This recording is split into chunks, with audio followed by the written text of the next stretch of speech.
Welcome, everyone, to the most accurate podcast. I am one of your hosts, Brandon Niles, and our friend Jen Akins is on a well-deserved vacation this week. So with me is my excellent co-host, Chris Allen. Chris, how you doing, buddy? I'm not doing well. One, because Jen is not here with us. Because normally I'd go and like ramble for a second and then switch it over to Jen. But now that I'm actually reminding myself out loud, I won't slip up and ask how Jen is doing. But I don't know. Today is technically the first day of spring. That's right. Is that correct? Sure. It sure doesn't seem like it, but yeah, and that's the thing. Like, don't you hear it in my voice? Like this past weekend, out in the for most folks that don't know or do know, like I'm out in Ohio, and it was like 30 degrees over the weekend, man. Like it's supposed to be the first day of spring, a little bit warmer outside, or at least enough such that the kids can play outside, and I'm not having like sinus congestion issues in frickin' March. Like, what is going on? Like, I hate it. I hate the cold to the point where it's just like unmanageable. Like, you don't feel like doing anything else other than sitting inside. I'm not saying it needs to be hot outside.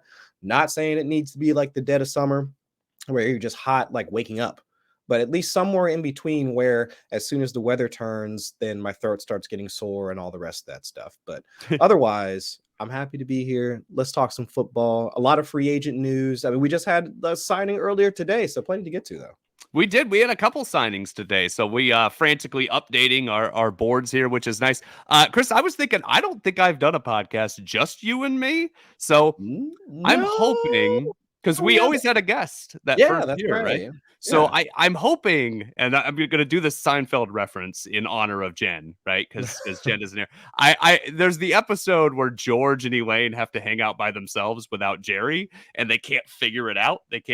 So I'm hoping that you and I are more the George and Jerry or the Jerry and Elaine relationship, and not so much the George and Elaine relationship. So, yes, yeah, and I'll just go ahead and say I think I'm the George, Chris. I think it's fair to call me the George. I don't know. Like maybe after this is we'll put a pin in that, and then after the episode is over, then we'll figure out like whether the losing team is the George. Yes, there we go. That's how we'll figure that out. Yeah.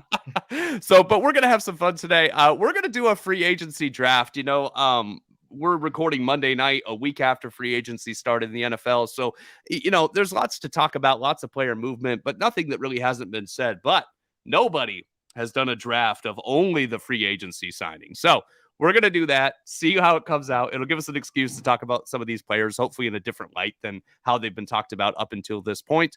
A couple ground rules before we get started. Must be a player who didn't re-sign with their current team. So I'm sorry, Chris, you can't draft Daniel Jones. I'm terribly sorry.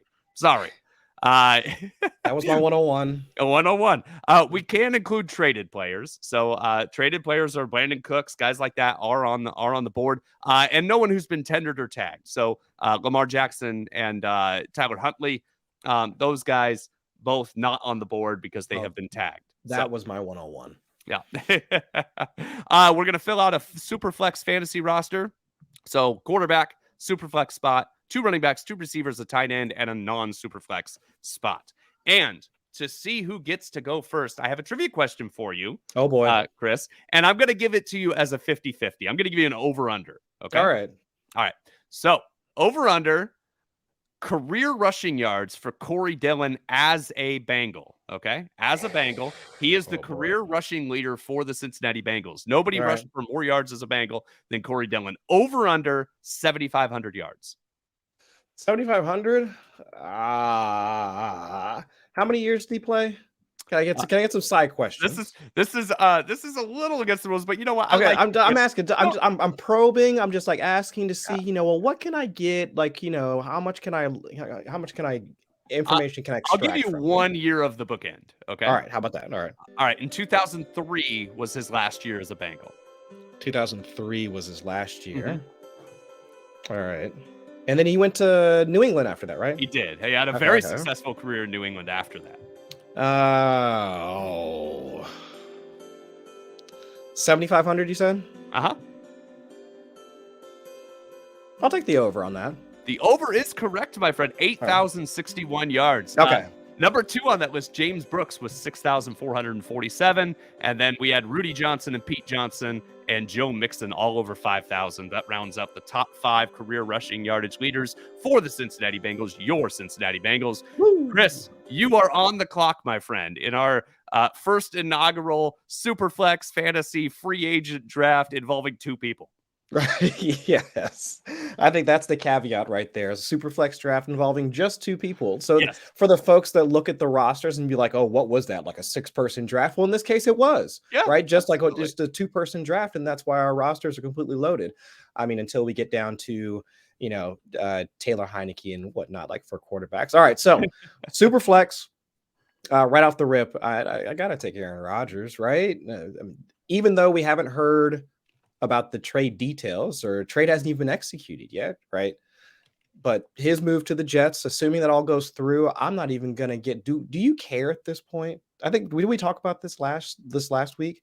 Do you care at this point about the who's got leverage or what the what the implications are at all? I'm pretty sure everything's been said about what is going to happen when Rodgers goes to New York, or what the Packers going to look like post Rodgers. And so are you just kind of done with the whole thing? Yeah, I'm really in text me when it happens mode, and that's it. I really don't care. I don't want to see the name until it's a final and official, and then even after I see that, I'm gonna log it and then move on to the next thing. That's it. I just want a complete aside. That kind of sucks, doesn't it? I mean, a quarterback as good as Rodgers, a guy that like essentially once he hangs him up, waltzes into the Hall of Fame, right? Yeah, I mean, essentially, like Tom Brady, at least in the sense that when as soon as Tom Brady hung him up, everyone's just like, well, we're just counting down the days till he puts on his gold jacket at Canton.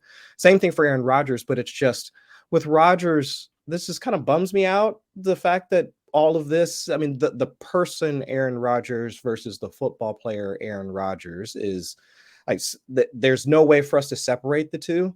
Because once the season starts, everybody's like, we all remember how good Aaron Rodgers can be as a quarterback. And even last season, throwing to Christian Watson, Romeo Doubs, whomever. So he was able to complete a lot of the same throws that he could during his back-to-back MVP seasons. And that's even the other part. I mean, back-to-back MVP seasons. And the only thing that we can focus on as of right now is, of course, Jen talking about his sex life like last week.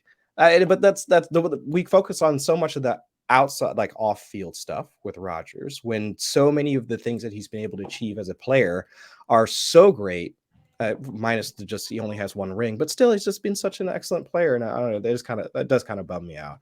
But overall, it's easy to look at this list of quarterbacks. Aaron Rodgers is still capable of hitting some of the high-level throws that he was in his back-to-back MVP seasons. From Garrett Wilson to, I mean, if we still think Elijah Moore's going to be on the team, they say he is, so, whatever. The running backs that are going to be involved in the passing game, assuming Breece Hall's back from his injury timeline, I would say even the tight ends might get involved. We'll see. But either way, that entire offense should be, the floor at least lifts with Rodgers now part of the fold. So compared to the rest of the quarterbacks, Aaron Rodgers is easily, should at least easily be the 101. It would be Lamar Jackson, but given the rules, we got to go Aaron Rodgers here. Absolutely. Yeah, definitely would be Lamar Jackson. Can't argue with your Aaron Rodgers pick at all. Certainly raises the floor. Certainly makes the second-year receiver over there, Garrett Wilson, awfully interesting, seeing Aaron Rodgers over there. Another second-year receiver who I think is going to be pretty interesting to look at is Chris Olave, who was phenomenal as a rookie. Absolutely excellent as a rookie. Looked really good. Faded a little bit at times, along with the Saints offense, who struggled at the quarterback position. The way I feel like is Chris Olave did pretty well with Andy Dalton and whatever combination was being hoisted out there. No offense to Taysom Hill. I know our producer Sal is listening right now. But I'm going to have to take Derek Carr, because you look at the quarterbacks on the board. There's only 2 quarterbacks in this free agency class that I feel confident will be starting during week 10 of this season. I'm pretty confident in a few of them starting week 1, not super confident about week 10, except Derek Carr signed that big money deal, comes over to the Saints. He's got good offensive weapons there. He's got Alvin Kamara. We'll see about his situation. Brought in Jamaal Williams, who is an accomplished pass catcher. We saw him become a kind of a banger last year for the Lions, but we forgot that Jamaal Williams is a do-all player. He's a guy who can run routes, he can catch the ball, he can be active in the passing game, so he can do all the things that you want him to do to elevate the play of the whoever's going to be behind center. And on top of that, Chris Olave, Michael Thomas is supposed to be back, or at least the theoretical Michael Thomas is supposed to be back. They reworked his deal. Saints have some options in that passing game, and I think Derek Carr is going to thrive as a result of it. We forget that last year he got Devontae Adams, but before that, Derek Carr didn't have a whole lot of receivers to work with throughout his career. This might be one of the better units he's had to work with, which is nice. He's somebody who's going to reliably get 25 touchdown passes or so, probably going to reach 4,000 yards passing. If I can't have Aaron Rodgers in this free agency class on my fantasy roster, I'm going to have to go after Derek Carr. And I think in a super flex format, I got to take that other quarterback right now, especially when there's at least a handful of running backs on the board that I feel pretty strongly about. So Derek Carr, 1.02. Yep. I agree with both of those. And for exactly the reason that you pointed out, I mean, the rest of the guys that are on the list of quarterbacks that we can use in our pool here, we don't know how many games are going to start. Like my next pick is going to be Jacoby Brissett. I'll go back and look at at least take another quarterback in this draft. But like you said, with your two picks, I don't know if Jacoby Brissett is going to get at least a full season or at least get a fair shake at the starting job now joining the Commanders, because I don't know. Do you believe in all the pre-Jacoby Brissett hype towards Sam Howell? Did you believe it, or did you assume that they were going to be adding somebody else at some point? I assumed they'd add somebody else. I think the fact that they added Jacoby Brissett tells me that they weren't confident that they'd be able to draft somebody, which I think That's is fair. pretty good where they are. And then I think that bringing in Jacoby Brissett is a really nice option to allow you some flexibility. You can go with Sam Howell on day one and you don't have a lot of money invested in Brissett, or if Howell's not ready, you can start with Jacoby Brissett, and he's shown he can play as long as they need him to play while they get Sam Howell ready. If Sam Howell's never ready, then they draft somebody next year and start over. If Jacoby Brissett comes out and plays like gangbusters, then, hey, you got a quarterback this year. I think it's a win-win scenario for everyone involved, and I think that a veteran like that who plays a similar style game to Sam Howell, I think Sam Howell will benefit from him being in the locker room. I love the signing. I like the pick. I think it makes sense at a super flex draft to do that. Now, with two of us here, I am going to do a little bit of gamesmanship here. Because I know two quarterbacks are off the board already, right? So while I might be looking at a certain favorite player of Sal's, our producer Sal, I'm gonna go and I'm gonna shift a little bit my strategy. I'm not gonna go with that second quarterback, and I'm gonna take a running back. So which one do you think? What I think I'm gonna do, and you could go a lot of different directions here. There's a lot of good running backs. And the guy I'm going to take, I'm going to be honest with you, isn't the guy that I thought I would have taken, right? Okay. He's somebody that I wasn't expecting to take because he's somebody that I've never really believed in the longevity. I've always believed in the talent, always been concerned about the longevity. He's played less than 40% of his career games. But in Philadelphia, Rashaad Penny has an absolute monster opportunity to succeed. He was injured early in the season last year. It wasn't the type of soft tissue tear that you worry about coming back again. I don't know anything about any of this. This is me regurgitating stuff I've seen on Twitter and things like that. I don't want to pretend like it's not like that. But all indications are Rashaad Penny should be good to go for training camp. If he can stay healthy for half a season, he can put up RB1 numbers. And he has the kind of talent that nobody else on this list has. I like a lot of the running backs on this list, but Rashaad Penny, I think that the Eagles brought him in to take on Miles Sanders' workload. And I think that the presence of Kenneth Gainwell has a chance to keep Penny fresh enough to maybe last a little longer than we hope. So I'm going to take Rashaad Penny, bank on the upside, and really, really hope for a little bit more mileage out of Penny than what we're used to. Yeah, I think that's absolutely fair. I was going to look at coming back to my picks. So now, do I get two picks? Do I get two picks now? Oh, we haven't really been. We haven't been snaking, right? Like, we don't need to snake with two. All right, then we'll just go back. My pick would actually be another running back as well. I like Donta Foreman. Ooh, I like him too. Just from the 10-game sample that we've got for Foreman when he was splitting the backfield with Chuba Hubbard, Christian McCaffrey moving out west to San Francisco. Donta Foreman, a top 10 missed tackles forced per attempt, yards after contact per attempt. I mean, just a north-south grinder, which I know that's all great for the legit, diehard like football fans and all that. But for fantasy purposes, he actually turned out to be fairly efficient with his runs, 25th in success rate. Out of, I think, about like 42 graded running backs. That's according to Football Outsiders. So middle of the road in terms of like on a down to down basis, being able to get, pick up yards as needed. But also top 10 in breakaway runs, like those explosive runs that we would expect to see out of a running back that's at least not as used much like in the passing game, which is unfortunate for him. I mean, I think he saw maybe like in the teens, at least in terms of targets. So if we're looking at the Chicago Bears offense right now, not a ton of volume to go around anyway, especially with the DJ Moore signing.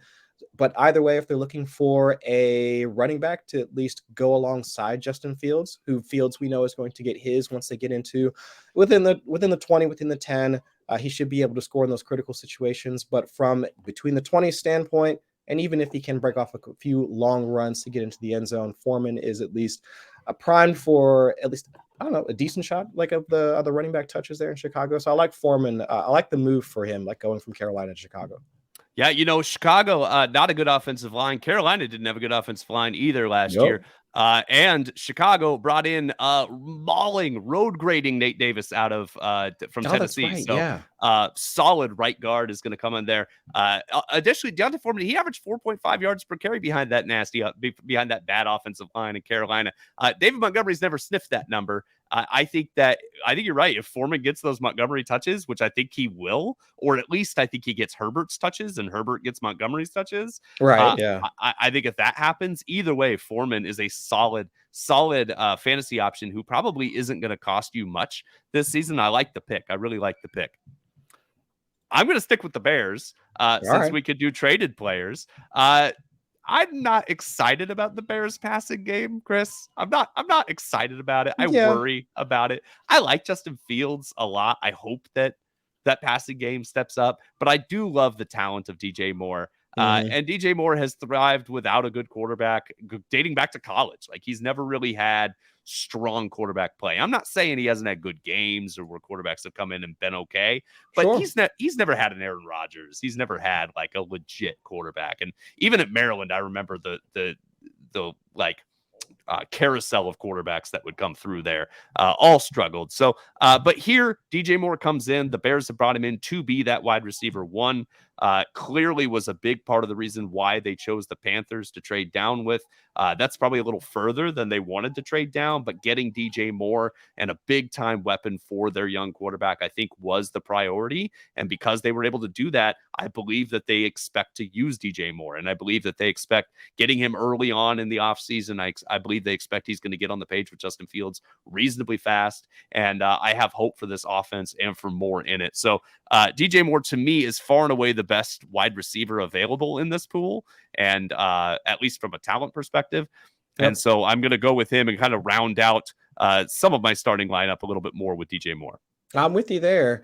At least from my biggest concern is just the not competition for targets, because like you mentioned, if I had to compare DJ Moore to Darnell Mooney to Chase Claypool to even like Cole Kmet, if you want to throw him in there as well. No, I thought they brought in another tight end too, didn't they? Robert Tonyan. That's right. That's right. So now with the added faces there in the pass catching group for the Bears, I don't think DJ Moore stands head and shoulders above like most of those guys, even though I guess physically he's shorter than most of those people. But either way, my point is that DJ Moore has been able to command targets, but we haven't seen him do it with this many, let's just say relevant pass catchers like in the room, right? I think that's fair. Because I wouldn't consider, Shi Smith and Tommy Tremble. That's right. Thank you. I always say Shi for some reason. I'd look at it and say Shi. But but those guys I wouldn't consider to be on the same level as what he'll now see in Chicago. So, and with them already being 31st, 32nd in pass rate over expected, that's a fair concern. But for my pick, I'm taking JuJu Smith-Schuster, where I don't necessarily have the same concerns compared to DJ Moore. Whereas compared to, of course, Tyquan Thornton, Kendrick Bourne, I don't know what he did to get into the doghouse, but that's where he finds himself. Hunter Henry's now there because Johnny Smith is out of town. And really, I'm not expecting Mac Jones to continue to have those same like 1 to 2 yard dump offs to Ramondre Stevenson like every single week, which allowed him to make his bones as a PPR target in fantasy drafts last year. But overall, what happened with Jakobi Meyers versus JuJu Smith-Schuster? They're looking for more yards after the catch. I think that's what JuJu can provide to them at this point in his career. So if we're looking for the same workload, I think JuJu can do that. Looking for lesser target competition, okay, I think JuJu has that going for him as well. And even though obviously it's a massive step down going from Patrick Mahomes to Mac Jones, the amount of volume he should receive and the types of targets that he should get, I think all kind of flows to him at least being at least a decent value where he's going at in drafts right now. So taking JuJu compared to DJ Moore, it's kind of a step down, but I think over the course of the 23 season, it might balance out. It might. Don't forget about Mike Gesicki over there in New England. That's true, but not Jen approved. Not Jen approved. Jen texted both of us or messaged us on Slack to tell us that it was within seconds, I think. Oh yeah, it was almost immediately within seconds of it breaking. Still not Jen approved. Jen said. Yes. I will give you this. So New England last year, 21st in pass attempts, right? Which is a flawed stat, but. They struggled offensively, still were 21st in pass attempts. Chicago Bears dead last, and I don't know that that's gonna get any better. So I definitely, even if the target competition isn't as severe as what you've said, even if that's not the case, the lack of targets in general is a very real thing in Chicago. I cannot argue with you at all in that regard. So JuJu is off the board then. That makes perfect sense to me.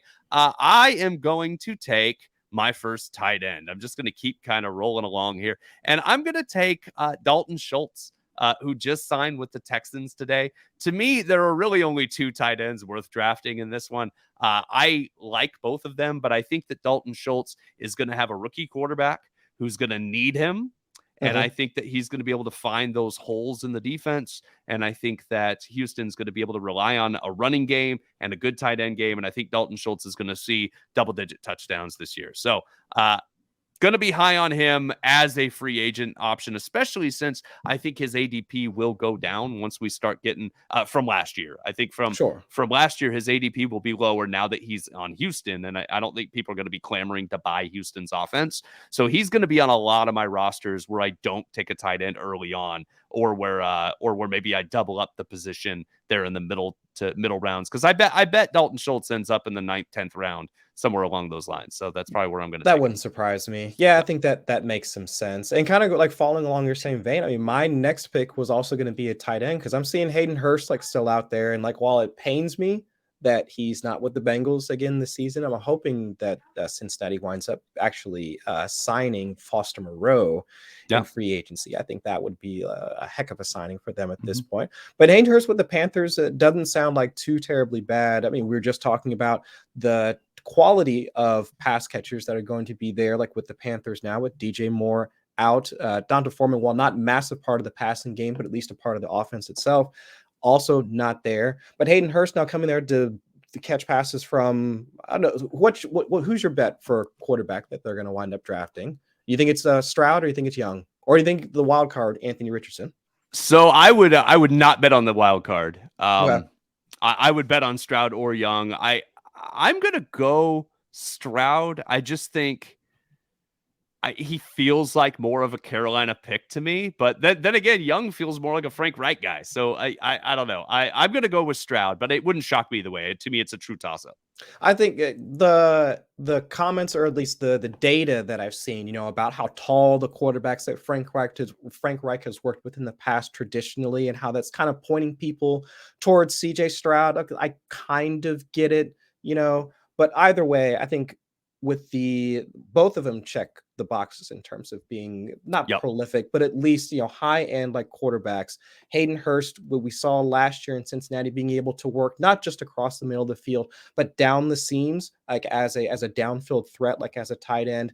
His pass blocking, run blocking, still something left to be desired, still requires like a little bit of help. You have to not necessarily hide him along the offensive line, but played more as a wide receiver than an inline blocker than anything else.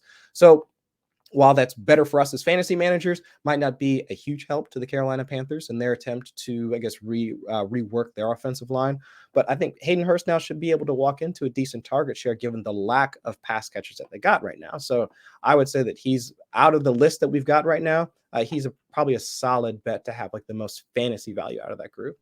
I think that that's fair. And I really like just the Frank Reich system for tight ends in general. Like we got some pretty good fantasy years out of Jack Doyle and Mo Alley Cox kind of was snuck in there for a game or two. Jelani Woods, like last Jelani season, Woods, popped up for a little bit. Yeah. And obviously with the Eagles, Dallas Goedert and Zach Ertz both were able to thrive in that system. So it's good to see him acquiring a tight end, going out there and saying, this is a guy that I want to bring into this offense. And Tommy Tremble is talented, but a really, really, really, really, really talented blocker. Yes. Yeah. And a good enough receiver. So I think Hurst is going to be the guy to get those targets. I like that a lot. You didn't go with Darren Waller. I'm curious if Darren Waller was on your radar at all, since he was traded to the New York Giants. Hurst over Waller. I just curious what your thoughts are on Waller in New York. My thought is that they're going to continue to add in the pass, like in that pass catching group, so that not to say that Waller's impact will be nullified, but it becomes a bit more, I would say, like more murk. That's what I'm seeing happen at this point. Now, whether or not it's going to come through the draft, they don't feel like a team that's going to invest like in the first round, like for a wide receiver or anything like that, but maybe multiple picks like in the day 2-ish, day 3-ish time frame. So that I can see that just looking at the way that they kind of built up that wide receiver room around Stephon Diggs, Brandon Beane and and Brian Daboll, like when they were still like both a part of Buffalo. I can see that happening like now, like in New York. Joe Shane, rather, not Brandon Beane, but Joe Shane and Brian Daboll. I can see how they try and pick up, like just add as many bodies as possible, like to the mix in order to give more options to Daniel Jones, which essentially is what they need at this point. Like hopefully get a few more players back healthy, but adding a few more younger pass catchers, more intermediate to deep players. That's what I see happening. But if that wasn't the case, it's that uncertainty that kind of draws me away from Darren Waller at this point. And, this is going to be a homer thing to say for me as a Oregon State alumni, Isaiah Hodgins. They extended him, and he runs the routes that Darren Waller's good at. So I do think that familiarity with Daniel Jones, the Giants were 25th in pass attempts last year. So Brian Daboll seems to know where the talent is on that offense. Yeah. And, obviously bringing in more pass catchers will create more volume, but I still think this offense runs through Saquon Barkley. And I think that a guy like Isaiah Hodgins catches those red zone throws, does those short slants, those kinds of things. They might view Darren Waller as someone who can stretch the seam and open up the middle for Wan'Dale Robinson, Sterling Shepard, and Isaiah Hodgins, those guys that operate in the intermediary. Based spaces. Off of what you're saying, Darren Waller is now going to be the new Kyle Pitts. Is that what you're saying? That's what I'm hearing. That's what I'm hearing. I think so. I think he's going to be Pittsed. I think that's the way it goes. That's tough, man. You heard it here first, folks. Darren Waller, the new Kyle Pitts, avoid in drafts. Waller is going to be someone I don't draft. I probably won't draft him either, just unless he's really late. Yeah, because I can see him with the name recognition. People will look at the current pass catching core in New York and just say, "Oh yeah, it's Darren Waller. He's going to earn a whole bunch of targets." But then if you look at how they've operated, like with Daniel Jones and Brian Daboll, it could be Daniel Jones rushing in a few touchdowns, Saquon Barkley getting into the mix, like once they get into the red zone. Shoot, Daniel Bellinger's still there. Yeah. So it's just I don't know. I'm not completely sold on it. I'm with you. I am going to stick with Carolina, right? You went with Hayden Hurst. I'm going to take Miles Sanders. This is a workload thing. I like Miles Sanders. I loved him coming out of the draft. I haven't been thrilled with him as a tools guy since he's been in the league. I feel like he doesn't take what's given. His vision hasn't been what I thought it was when I watched him at Penn State. He hasn't been used in the passing game the way I thought he would be. So he's been a bit of a disappointment, even though he's coming off a career year. But in Carolina, I think they signed him to give him touches. I think they signed him to be the anchor of that backfield. Obviously, I think Chuba Hubbard will still get his, but I think that Miles Sanders is probably another one of the guys on the list who I feel the most confident in getting some work in the passing game and at least 12 touches a game. So he's going to be a nice RB2 for me behind Rashaad Penny when Rashaad Penny wins the rushing title for Philadelphia. I like that. Yeah. Like when he does win the rushing title, there was Yes. no ifs, ands, or buts about it in that analysis. And I like that. I do like that. Let's see. I'm gonna go with David Montgomery here. He's the other one that you have to consider there, right? Yeah, I think so. And I was never a DeAndre Swift guy when he Oh, came out of college. Like that says was says the guy who drafted him in our dynasty league. I know I did. I know, and it hasn't worked out for me. See, now In essence, I'm definitely not a DeAndre Swift guy at this point. Now, I don't know if that is like he was not a huge fan, like because I know like him and Deuce Staley, like Deuce would always like talk stuff about him and the fact that he was always trying to bounce stuff outside, wasn't trying to hit the right hole, like all these other things. But now like Deuce is in Carolina, so it wouldn't be that big of a deal. But they've always wanted, or they've tried to use a goal line short yardage back a la Jamaal Williams over the past couple of seasons. And I wonder if David Montgomery now fills that role.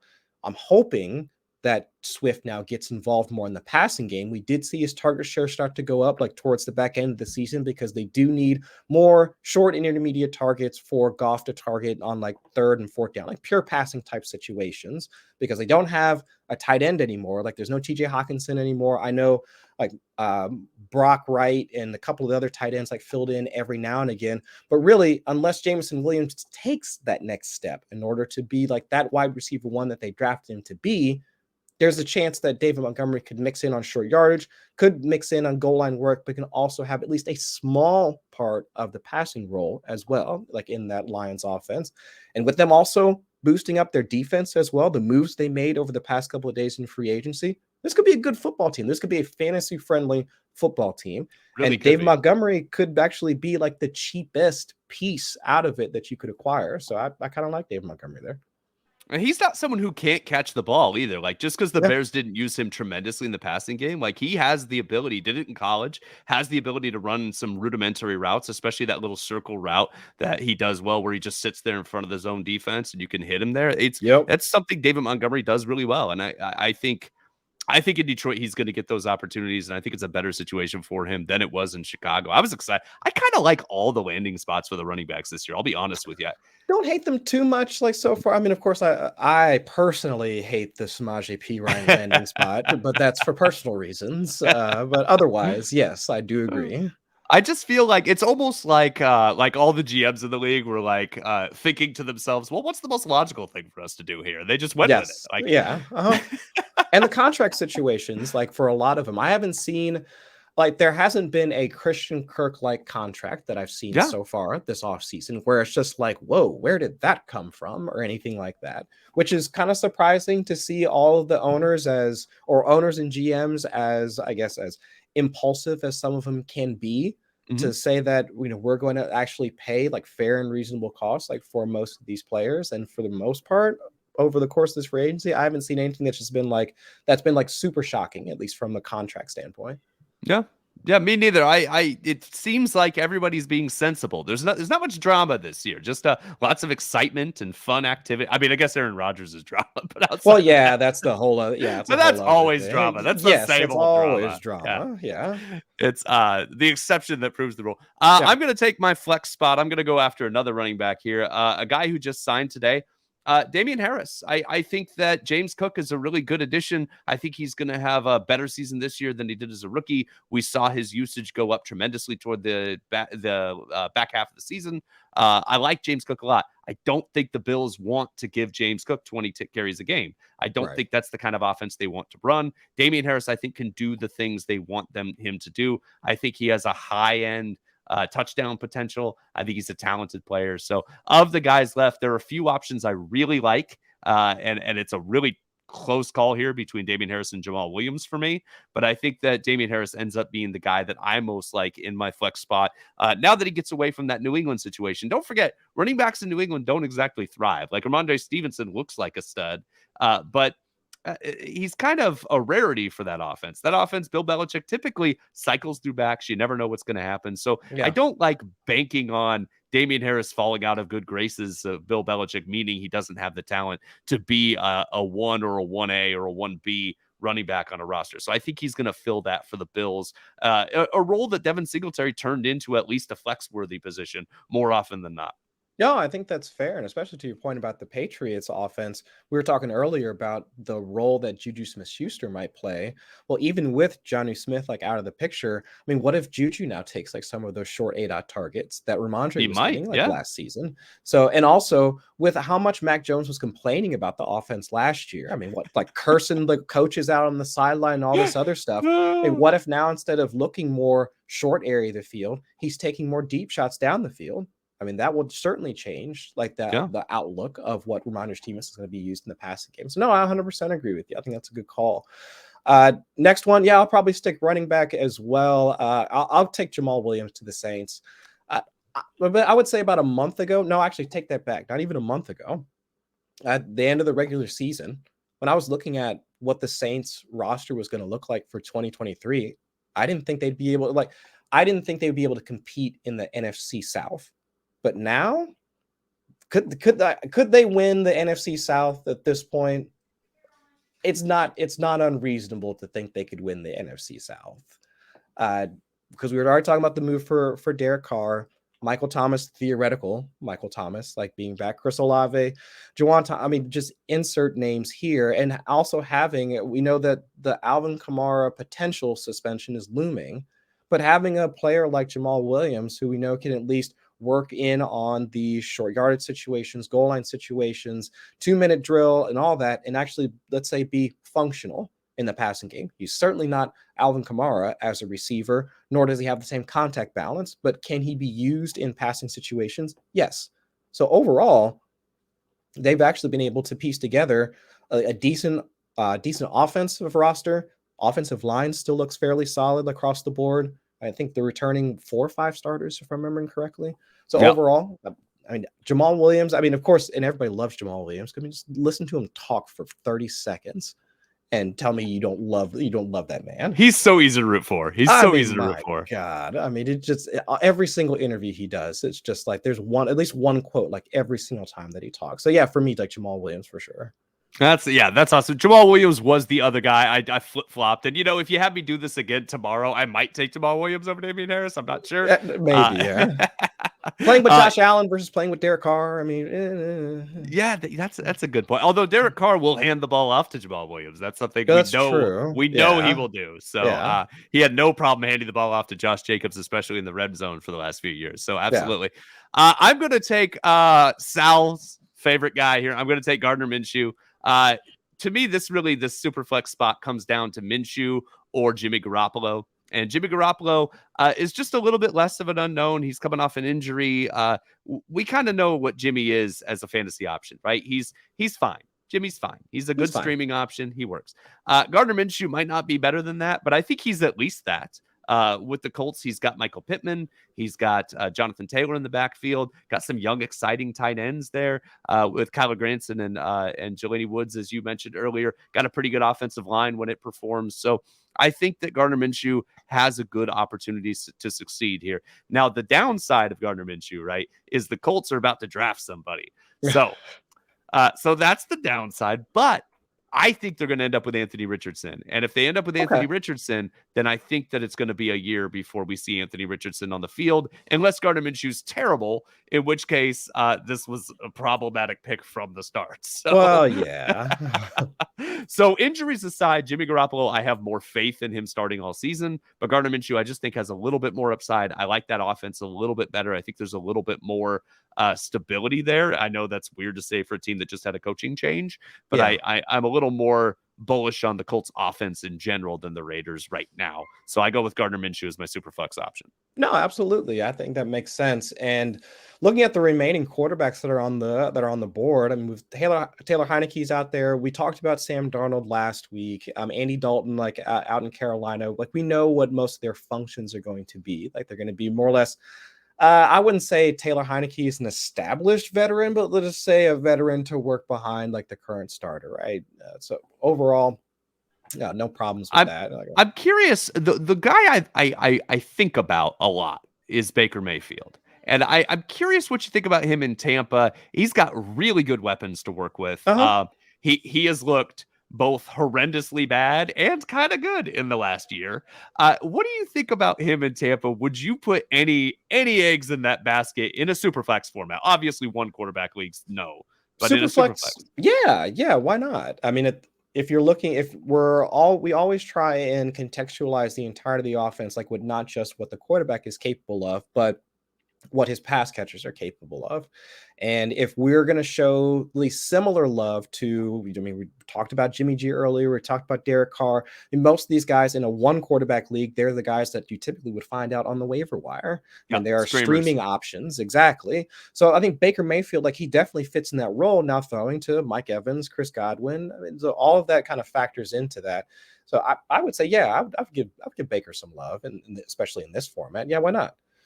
I would say that compared to, because like Andy Dalton, no chance that he sees the field like in 2023, unless there's some sort of injury or whomever the Panthers draft is just a complete disaster. I can't imagine. I feel like if Andy Dalton's starting week 1, the Panthers are already kind of in trouble. Something's gone horrifically wrong. And I would say the same thing for Taylor Heineke.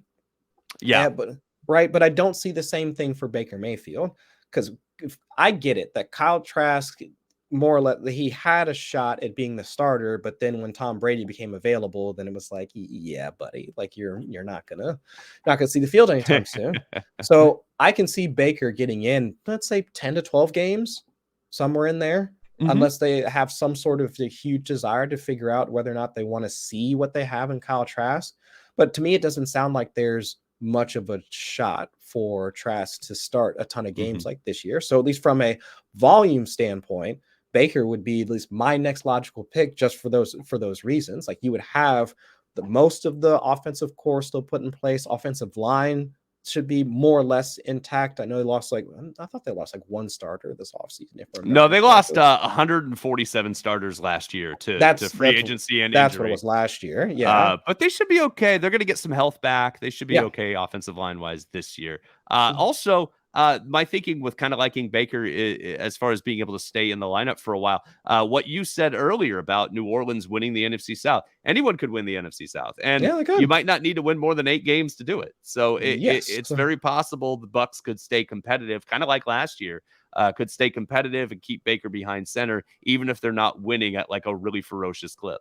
Yeah, and I think all they would have to do, most of the defense is still like fairly decent, like mostly intact. I thought they lost maybe like 1 or 2 starters in free agency, I think.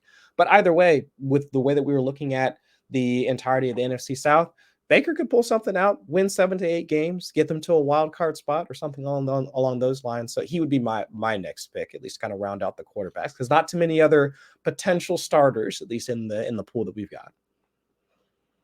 And we have both left our wide receiver 2 spot open at this point, Chris. So you'll be taking a receiver next. Shows what we think of this receiver class.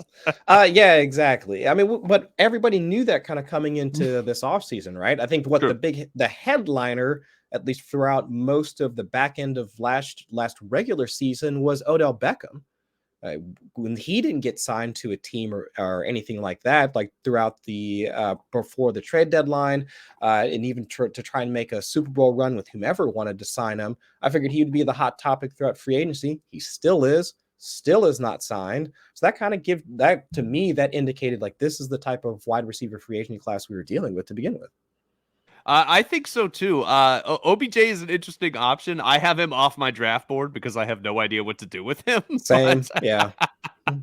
But he's going to land somewhere. Someone will sign him, and we're going to be interested, and it's going to see what. But I kind of see him more as like a damaging presence than someone that actually lifts up a fantasy squad. I don't mean that on a personal level. I mean, I think he goes in and ruins someone else's fantasy value, not really going in and being a super value himself. Because like if he signs with Dallas, that means he's taking away, let's say, potentially like slot targets from CeeDee Lamb. He signs with Buffalo. He's taking away targets like from stuff. I mean, he's siphoning away targets like from whichever established like wide receiver 1 that would already be on the squad. Absolutely. So who are you taking? Who's your number 2 receiver? My number 2 receiver, I'm going to go off the board here. Quite literally off the list. Okay. I'm going to go for a receiver that's not listed on there. I'm going to take Deonte Harty. Oh, I love this. I love this, Chris. I should have put Deonte Harty. I'm a return specialist guy. I'm Yeah, a no, I return was yardage surprised he league guy. wasn't I should have on put the him on list. there. Yeah. So like 2021, actually, Deonte Harty, he was 8th in yards per route run, if I'm remembering correctly. And until like 2022, like number of injuries like kept him off the field. He was actually like a fairly efficient receiver, both as short yardage, like getting him on crossing routes, because I mean he can run. I mean definite speedster. I mean, but what's his frame? Is he like 5'8", 170, 180, like somewhere in there? Something like that. And he's struggled to stay healthy the last couple of years. That's definitely been his thing. He's had a hard time staying. He's 5'6", a $170 according to Pro Football Reference. Yeah, so I mean, not the biggest guy, but my thought is, I'm with them releasing Isaiah McKenzie and then bringing in Hardy. That almost seems like that's kind of they still want somebody to fill that role. And Hardy, given given what we've seen from him on the field, he could fill that role, but then also be more or less like that interior wide receiver 3 that would allow Stephon Diggs to operate on the outside in the interior. Hopefully Gabe Davis takes a step forward in like his next season and be that wide receiver 2, but they still need like that wide receiver 3 option. And maybe Khalil Shakir steps into that role, but having again that backup type of guy, because they also brought back, I mean, Nyheim Hines, like he re-signed with the team as well, so they would have another potential option for a special teams like return type of player as well. So like Hardy, for me, I think he'd be a solid add like over the offseason. Yeah, and cutting Isaiah McKenzie, there's definitely an opportunity there for slot targets for Hardy as well. I could see him playing a little bit of offense, which would be interesting. Yep. Mm-hmm. I like this. I like off board. I'm a fan of that. And of course, I always get excited when we talk returners. So that yeah. So I figured you'd like that one. So I'm gonna go a little I don't know, maybe someone you weren't expecting me to go here. I'm gonna go Mack Hollins. Okay. Signs with the Falcons after a career year with the Raiders, right? He had his breakout season. I know it wasn't, an explosive, amazing year, but it was a viable fantasy option year at least. And goes over to the Falcons, who need a wide receiver too, right? They've got Drake London there.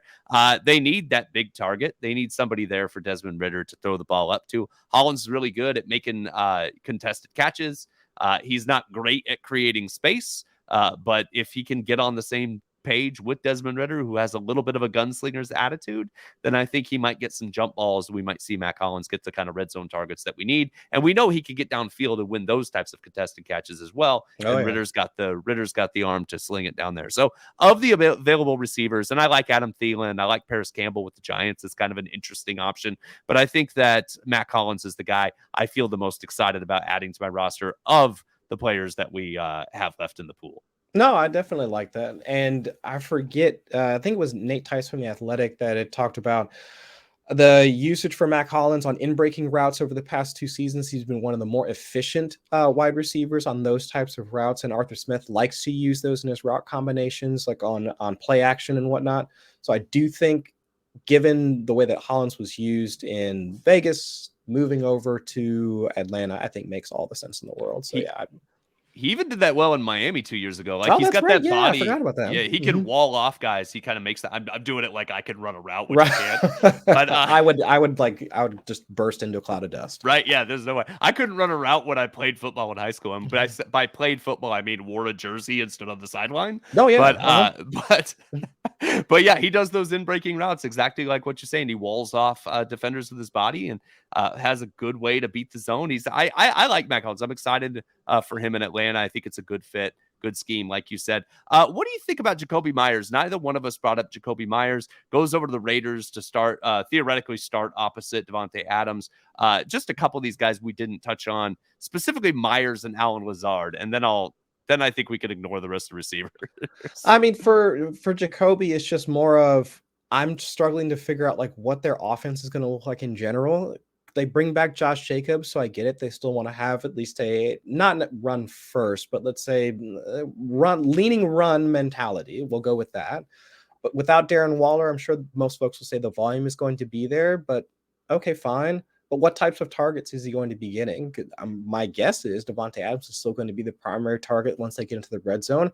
If it's not going to be Jacobs getting the ball, So what types of targets can we expect for Jakobi Meyers? Like what type of output are we really going to see that's going to at least separate him from his time in New England? What the running joke was, Jakobi Meyers wasn't scoring touchdowns like in New England.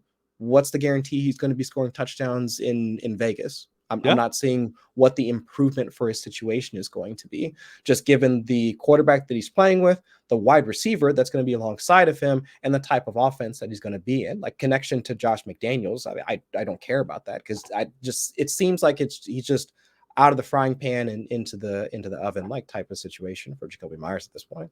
I'm with you. I could see him being usable, right? I could see him having some value. But as far as upside is concerned, I'm with you. Like I'm really just buying Adams and Jacobs in that offense. That's really all I'm interested in. And I'm just tired of getting excited about Allen Lazard. I understand he's a Jet and Aaron Rodgers still there, but he's had Aaron Rodgers and now he has Garrett Wilson. So I'm just not excited about Allen Lazard. No, I guess I am out of the rest of the receivers that are there.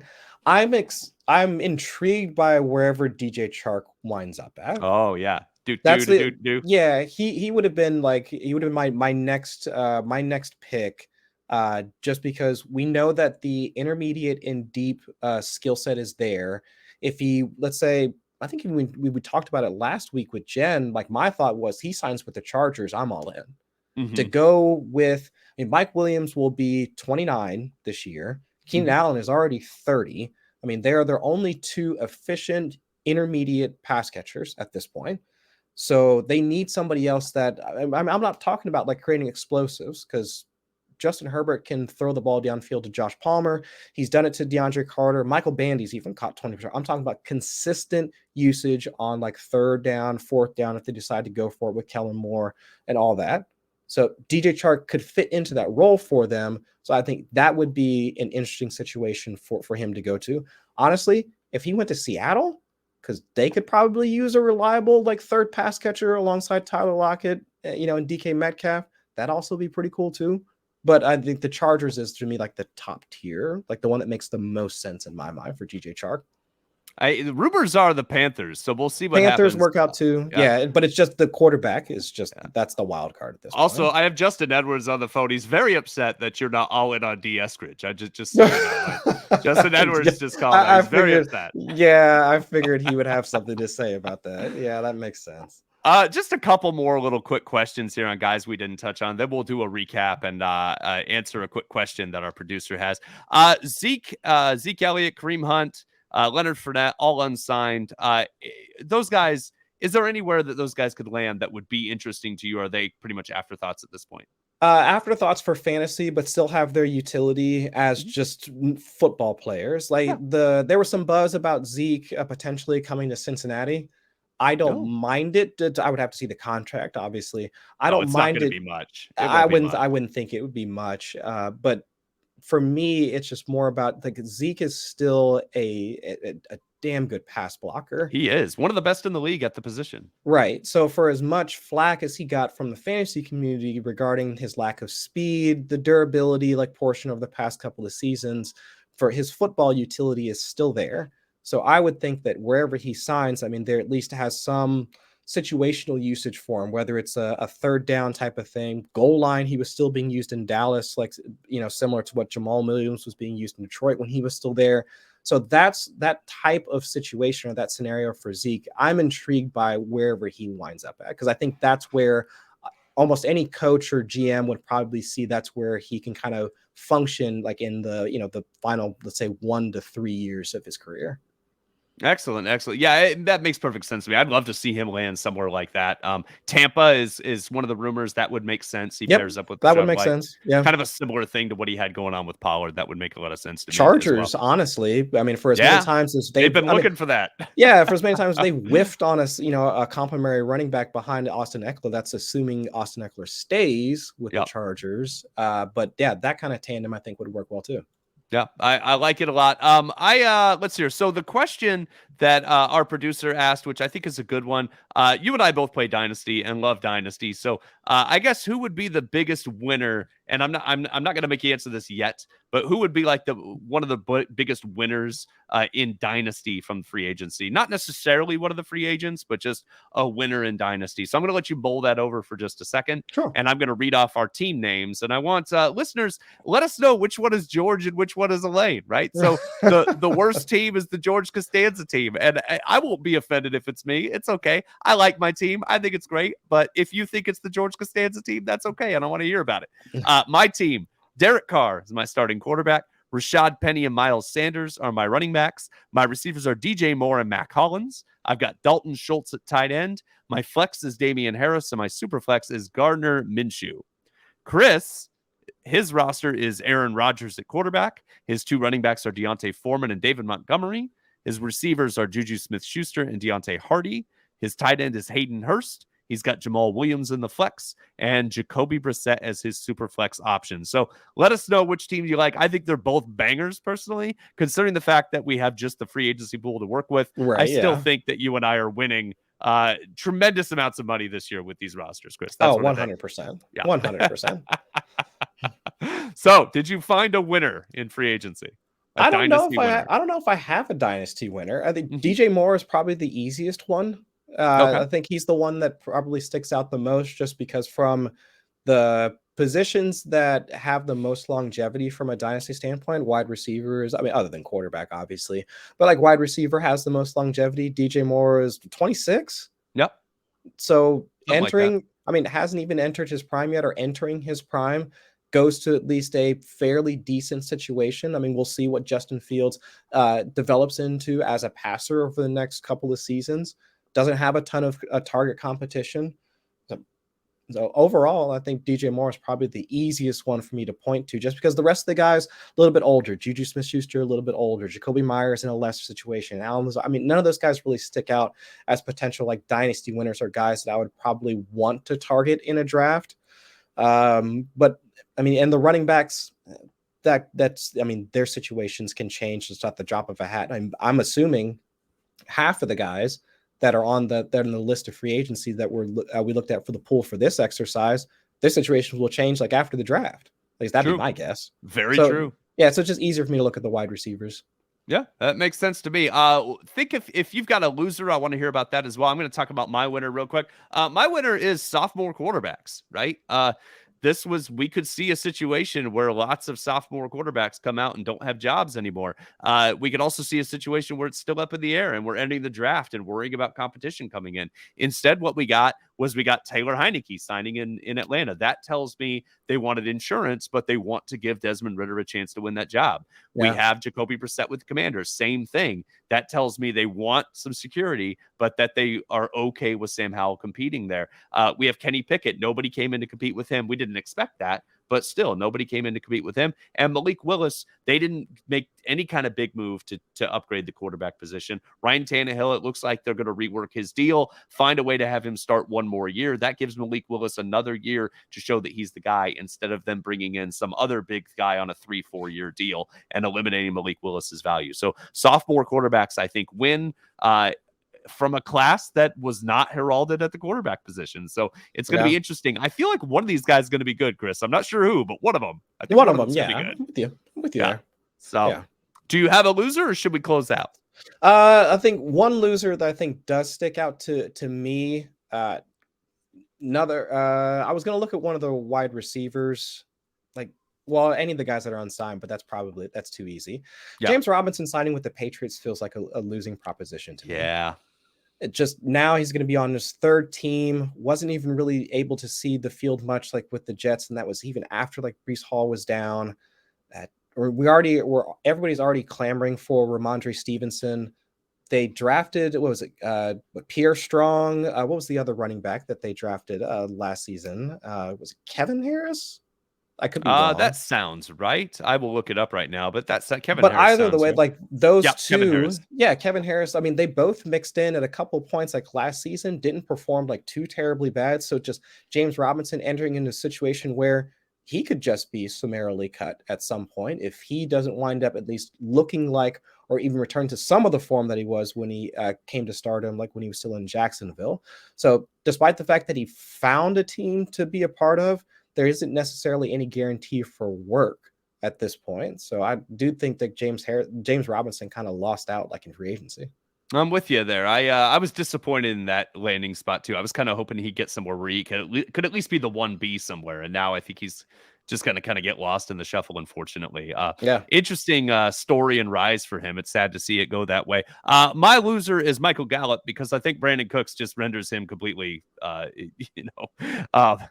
completely irrelevant. I mean, I think Gallup will still get looks and all that, but, we were hoping he could kind of reemerge as the wide receiver 2 in that offense going into this season. Finally healthy, not anybody to compete with at the wide receiver 2 spot. Now Brandon Cooks is going to come in there. He's going to take that spot. Gallup is going to be looking at wide receiver 3 production. So we're going to see, every 4th, 5th week, he's going to put up a wide receiver 2 fantasy number. But outside of that, it's not going to be the reliable output that we were hoping from and that we got from him like 2, 3, 4 years ago now. Boy, it's been a long time. I feel like he was up and coming and great, and then now seems like it's already that past. ACL tear, man. That ruined him. Poor guy, man. Poor guy. Talented guy. Maybe he's got his contract, which is good. Maybe he can do better than what I'm expecting this year. So Chris, that was a blast. I had a lot of fun with that. Thank you for doing that with me. Yeah. No, I think that was a ton of fun, and I would encourage other folks to just kind of walk through, because seeing how you value some of the free agency, then now expand that out to your best ball drafts and all that, to see how now that changes once you start incorporating some of the other players that everybody's trying to scramble for. So it was a fun exercise. Yeah, fun to do. Thank you very much, Chris. Jen, hope you're having fun on vacation. We miss you. We will look forward to seeing you next week. Thank you, as always, a pleasure, Chris. Listeners, don't forget to subscribe to this podcast. You can follow us on Twitter at Chris Allen FFWX and at 2 Guys Brandon. Thanks for checking us out, and have a good day.